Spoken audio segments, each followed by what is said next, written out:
नमस्कार, मैं भावना। चलिए देखते हैं झारखंड की 15 फटाफट बड़ी खबरों को। कोडरमा में फूड पॉइजनिंग, गुपचुप खाने से 40 लोगों की बिगड़ी तबीयत। झारखंड के कोडरमा जिले में 40 लोगों की तबीयत बिगड़ गई है। इनमें बच्चे समेत अन्य आयु वर्ग के लोग शामिल हैं। इन्हें सदर अस्पताल में भर्ती कराया गया है। बताया जा रहा है कि गुपचुप खाने से 40 लोगों की तबीयत बिगड़ गई है। इनका सदर अस्पताल में इलाज किया जा रहा है। ये मामला लोकाई बलटोडांड का है। चिकित्सकों ने जानकारी दी है कि फूड पॉइजनिंग के कारण इनकी तबीयत बिगड़ गई है। झारखंड के 11 आईएएस अधिकारियों को मिलेगा प्रमोशन। झारखंड में 11 आईएएस अधिकारियों को राज्य सरकार जल्द ही प्रमोशन देने वाली है। बता दें कि राज्य में वर्तमान में पदस्थापित 3 सीनियर आईएएस अधिकारियों की प्रोन्नति होने वाली है। इन्हें प्रधान सचिव रैंक में प्रमोशन मिलने जा रहा है। इन 3 आईएएस अधिकारियों में सीएम के सचिव विनय कुमार चौबे, उच्च एवं तकनीकी शिक्षा सचिव राहुल पुरवार और पथ निर्माण सचिव सुनील कुमार के नाम शामिल हैं।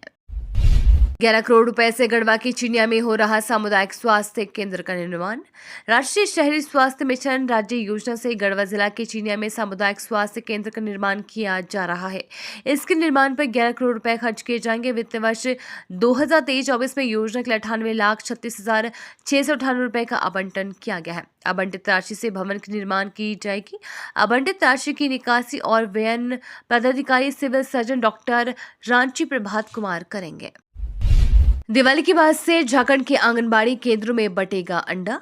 राज्य के आंगनबाड़ी केंद्रों में दिवाली के बाद यानी दिसंबर माह से बच्चों को अंडा वितरण की संभावना बढ़ गई है। घोषणा के बावजूद अब तक वितरण नहीं होने से सरकार की किरकिरी हो रही है। इसको देखते हुए मुख्यमंत्री हेमंत सोरेन ने विभागीय मंत्री एवं अफसरों को विशेष दिशा निर्देश दिए हैं। सीएम के निर्देश के बाद इसमें आ रहे पेंच को सुलझा लेने का दावा किया गया है। विभाग अब दिसंबर से अंडा वितरण की तैयारी में जुट गया है। राष्ट्रीय खेल में भाग लेने झारखंड मलखंभ की टीम गोवा रवाना। झारखंड मलखंभ टीम शनिवार को रवाना हुई। झारखंड खेल विभाग के सहयोग से झारखंड ओलंपिक संघ ने टीम के सभी सदस्यों को किट्स देकर रवाना किया। मलखंभ प्रतियोगिता 26 से 28 अक्टूबर तक कैंपल खेल गांव पणजी में होगी। कोरोना वैक्सीन में कैंसर पैदा करने वाला simian virus 40 DNA. Pharma company Pfizer की कोरोना वैक्सीन में कैंसर पैदा करने वाला सीमियन वायरस 40 डीएनए सीक्वेंस मिला है। हेल्थ कनाडा की रिपोर्ट में खुलासा किया गया है। फाइजर ने वैक्सीन की फाइलिंग के समय सीमियन 40 डीएनए की कोई जानकारी नहीं दी थी। इस रिपोर्ट को लेकर कुछ वैज्ञानिकों का मानना है कि इससे कैंसर पैदा हो सकता है, जबकि कुछ का कहना है कि इससे कोई खतरा नहीं। स्मार्ट मीटर के उपभोक्ताओं को पोर्टल पर करना होगा रजिस्ट्रेशन।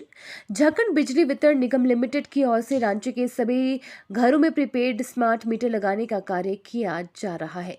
अब तक 1,45,000 घरों में प्रीपेड मीटर लगाए गए हैं। JBVNL द्वारा कहा गया है कि जिन लोगों के घरों में प्रीपेड स्मार्ट मीटर लगाए गए हैं उन्हें JBVNL द्वारा पंजीकृत मोबाइल नंबर पर SMS के माध्यम से खाता नंबर प्रदान किया गया है। उपभोक्ताओं को JBVNL की वेबसाइट के सिटीजन कॉर्नर में जाकर पोर्टल में खुद को पंजीकृत कराना होगा। कोल्हान की 10 कंपनियों के खिलाफ केस दर्ज करने की मिली प्रशासनिक अनुमति। कोल्हान की 10 कंपनियों के खिलाफ न्यायालय में अभियोजन दाखिल करने की प्रशासनिक अनुमति श्रम विभाग को मिल गई है। दुर्गा पूजा के बाद इन कंपनियों के खिलाफ श्रम विभाग अभियोजन दाखिल करेगा। इन कंपनियों को मई में श्रम विभाग ने नोटिस जारी कर वर्क्स कमेटी बनाने का आदेश दिया था। नोटिस के बावजूद कमेटी गठित नहीं की गई है। औद्योगिक विवाद अधिनियम 1947 के तहत वर्क्स कमेटी अनिवार्य रूप बनाना है, जहां 100 या 100 से अधिक कर्मचारी है, ताकि किसी तरह का कोई विवाद होने पर पहले मामला वर्क्स कमेटी के माध्यम से सुलझाया जा सके। झारखंड के 23 लाख विद्यार्थियों को अब तक नहीं मिली पोशाक और स्वेटर। झारखंड के सरकारी स्कूलों में शैक्षणिक सत्र शुरू हुए 4 महीने से अधिक हो गए हैं। इसके बावजूद 34 लाख में से 23 लाख विद्यार्थियों को अब तक पोशाक और स्वेटर नहीं मिली है। यानी नवंबर से शुरू होने वाली ठंड में ज्यादातर बच्चे ठिठुरते हुए स्कूल जाएंगे। ये हाल तब है जब झारखंड शिक्षा परियोजना की ओर से इस मद में जुलाई में ही सभी जिलों को करीब 209 करोड़ रुपए उपलब्ध कराए जा चुके हैं। झारखंड शिक्षा परियोजना की ओर से इस वर्ष राज्य के सरकारी स्कूलों में पढ़ने वाले कुल 34,93,402 विद्यार्थियों को पोशाक दिया जाना है। इजराइल की प्लानिंग हमास को नष्ट करने के बाद गाजा में नया शासन स्थापित होगा। इजराइल और हमास के बीच चल रहे युद्ध चरम पर है। अपने देश में हुए नुकसान के बाद इजराइल हमास को पूरी तरह से नष्ट करने में जुट गया है। यहूदी देश ने हमास के खिलाफ अपने युद्ध में 3 चरण निर्धारित किए हैं, जिसके आखिर में वो गाजा पट्टी पर एक नई सुरक्षा व्यवस्था काम करने की योजना बना रही है। 7 अक्टूबर से हमास ने इजराइल पर अचानक हमला कर 1400 से ज्यादा लोगों को मार दिया था। इसके बाद जवाबी कार्यवाही करते हुए इजराइल ने गाजा पर पूर्ण घेरेबंदी कर वहां पर अपने सैनिकों को जुटाना शुरू कर दिया है। टाटा नगर से गुजरने वाली 18 ट्रेनें 15 नवंबर तक रद्द। फेस्टिव सीजन में रेल यात्रियों की परेशानी कम होने का नाम ही नहीं ले रही है। एक सप्ताह पहले ही तकरीबन दर्जन भर से अधिक ट्रेनों को लगभग 2 सप्ताह के रद्द कर दिया गया था, जिससे पूजा में घर आने वाले यात्रियों को काफी परेशानी हुई। अभी यात्री इससे उभरे भी नहीं थे कि रेलवे ने एक बार फिर से शुक्रवार को टाटा नगर से होकर चलने वाली 18 ट्रेनों को 25 अक्टूबर से 15 नवंबर के बीच रद्द करने की घोषणा की है। झारखंड में रघुवर दास के जाते ही बिछड़े नेताओं की होगी घर वापसी। पूर्व मुख्यमंत्री रघुवर दास को ओडिशा का राज्यपाल बनाए जाने के बाद भाजपा की अंदरूनी राजनीति में बड़े बदलाव की संभावना है। भाजपा में बड़े नेताओं के बीच बंटे झारखंड की पूरी भाजपा को एक सूत्र से बांधने की कोशिश होगी। दूसरी ओर पार्टी छोड़ चुके वैसे नेता जो भाजपा की विचारधारा से बंधे हैं, उनकी घर वापसी होगी। जिन बड़े नेताओं की घर वापसी का प्लॉट तैयार किया जा रहा है, उसमें सबसे पहला और बड़ा नाम सरयू राय का है। अब मोबाइल ऐप से बुक होगी बालू खनन की अड़चनें होगी दूर।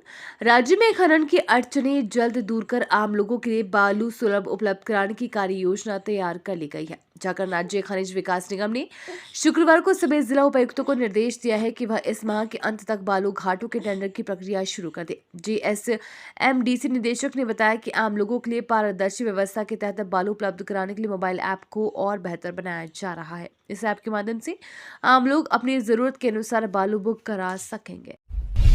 झारखंड जगुआर में मनाया गया पुलिस संस्मरण दिवस। जवानों ने किया रक्तदान।